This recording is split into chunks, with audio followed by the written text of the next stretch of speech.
Good morning. My name is Sharzad Morgan. I am 62 years old. I am divorced for over 10 years now and single. And I am going to tell you about the courage that it takes to get divorced because it is financially devastating for women. I know there are many extreme cases in the news of you know, men who walk off, leave a trad wife, broke and penniless. She has no career skills and she's really struggling.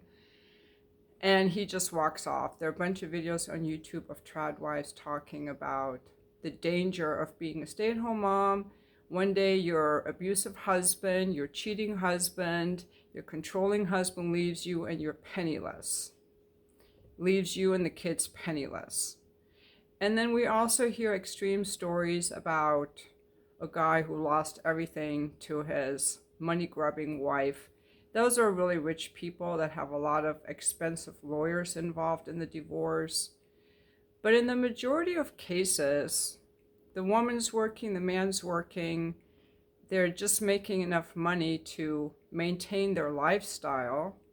And getting divorced is a huge financial blow because basically you're splitting your money in half.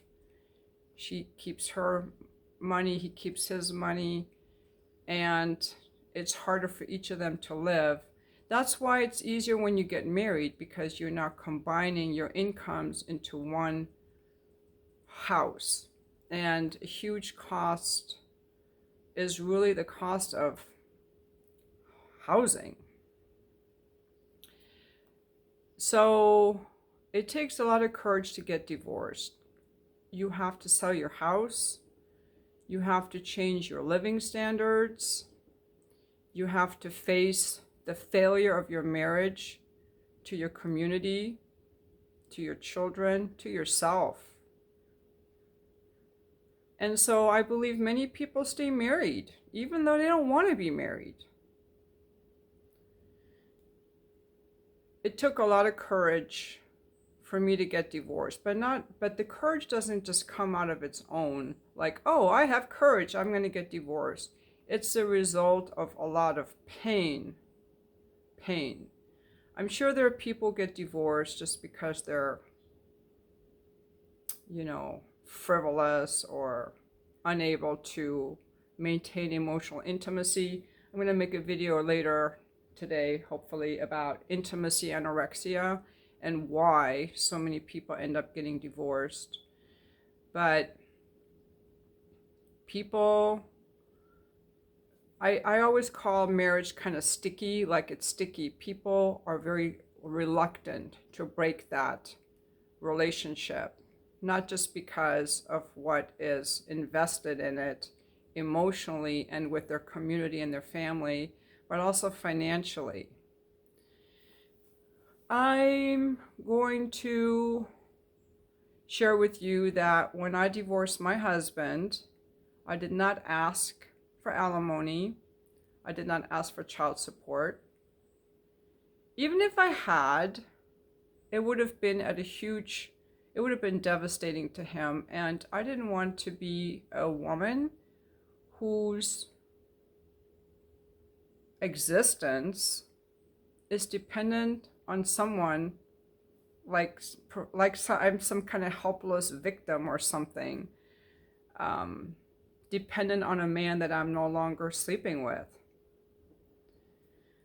But I want to share with you some of the experiences I've seen of people who got divorced, because really some of the myth that's going around, especially in the manosphere, is that a woman's going to take everything you've got. And the guys who are saying this have got nothing. They don't even have a job or a house. They have nothing to take. So work on getting your relationship first. But let's get into some straight facts here. The way that the courts work, they look at his income and her income, and if there are children involved, and then they find an amicable split. And most women are working now. So the women that I know who are divorced are either financially struggling. they're either financially struggling or they're paying the ex, the man, alimony. The women I know who are divorced are not getting any money from the ex. That's the current state of divorce. It is not a get-rich scheme for women. It's financially devastating to the man and the woman. Divorce is expensive if you have lawyers, and it's a loss financially because you take that income that you both had and you split it into two households. That's the biggest cost, really, is the cost of housing. And the first divorce I was familiar with was my parents' divorce. My mom and my dad divorced. My mom filed for the divorce, but my dad had been cheating on her since the day they were married and left us for his mistress. So you might say, oh, another woman filing for divorce. But she was just the one who filed. He had already left us for the mistress.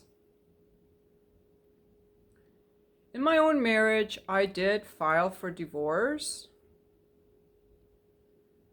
but not without having a discussion with him first about what I need in a relationship.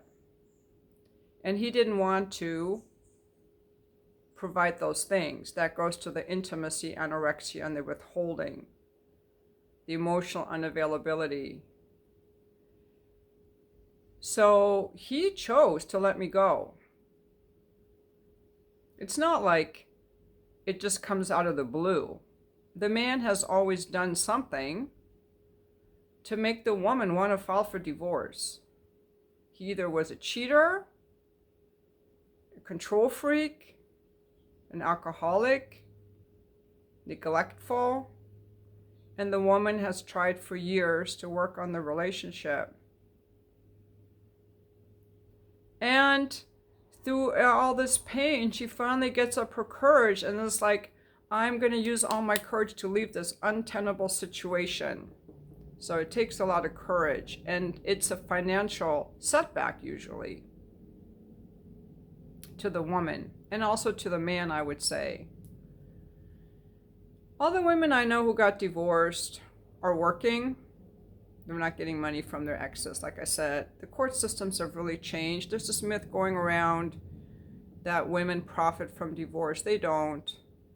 I would say there are probably some exceptions, like a woman married to some really rich tycoon and she gets millions. Like when Jeff Bezos got divorced, I think his wife got like billions. Half of their fortune that they kind of built together, I suppose. But there are also equal numbers of cases of divorce where the man takes off. The woman had never worked outside the home because she was home raising the children, doing his laundry, his cooking, raising his kids. And then he takes off and she's left with nothing. There's a woman on the Tradwife channels who works 3 jobs and is kind of broke, living in an apartment with her kids because her cheating husband took off. He was the provider. They were very wealthy. And she still got nothing. So I think that people just have a really false sense of what happens in divorce. It usually turns out that the woman is worse off financially. But if you're worried about this, I would recommend getting a prenup. There's nothing wrong with that. If we get divorced, how are we going to handle the finances? I think that's a really good discussion to have, because when women stop working to stay home and have children, they're sacrificing their career opportunities and their ability to be self-sufficient. If I were to get married again now and agree to be a stay-at-home wife, I would want a certain dollar amount as part of my prenup, a certain dollar amount every year into an account that's just mine, so that if we ever get divorced, I just take what's mine, you take what's yours, and we just split evenly. That could be one way to do it, because there's a lot of labor, emotional labor, that goes into being a stay-at-home mom, into cleaning your house, making your meals, raising your children. And that's not paid for. Usually it's paid for by sharing the money, but then when there's a divorce, everyone's upset that the wife gets some of the money. Now, I have met men who were happy to pay their stay-at-home ex-wives alimony. I have heard them say, "She is such a good mom, and I will not leave her penniless." I have heard men say that too. So I think people at least have to be willing to discuss that situation. I was not, even if my ex-husband would have said, "I want to provide for her, I don't want to leave her penniless," I would not have wanted it, because he provided for me during our marriage, most of the years of our marriage. And I didn't really like that so much, because it felt good, like I felt very secure, but it also felt very, I felt very dependent, and I don't like feeling dependent. I like being autonomous and free. So, yeah, but this video was just to say that it takes a great deal of courage to get divorced. And many people stay together because, frankly, they would rather be miserable than face the financial loss that they would have in having to sell their home, or face up to their friends and their children that they're getting divorced, because it is a big blow to the ego. You have to remake your identity. You have to remake your life. You have to find a new you. So that's what I want to say in this video. So I just want to honor all the women who had the courage to leave an abusive or neglectful marriage. And while there are men who are also in these situations, I think men are more afraid to be alone, and so they would rather stay in an unhappy marriage than leave. I think that men don't have that same kind of courage. That's what I think. But I want to know what you think. I am going to be back in the comments, and please, when you leave your comments, please remember, I don't allow any kind of fantasy manosphere talk. If you have anything to say, please share your personal experience or statistics. Please provide the links. I think these are important discussions as we figure out what really happens when people get divorced. Why do people get divorced? Why do the women usually file for divorce? I'm very curious why. I think it's because men are afraid to be alone. It's easier for women to be alone than for men to be alone. Men who like relationships usually cannot be without one. It's harder for them. That's what I think, but I want to know what you think. So I will be back in the comments.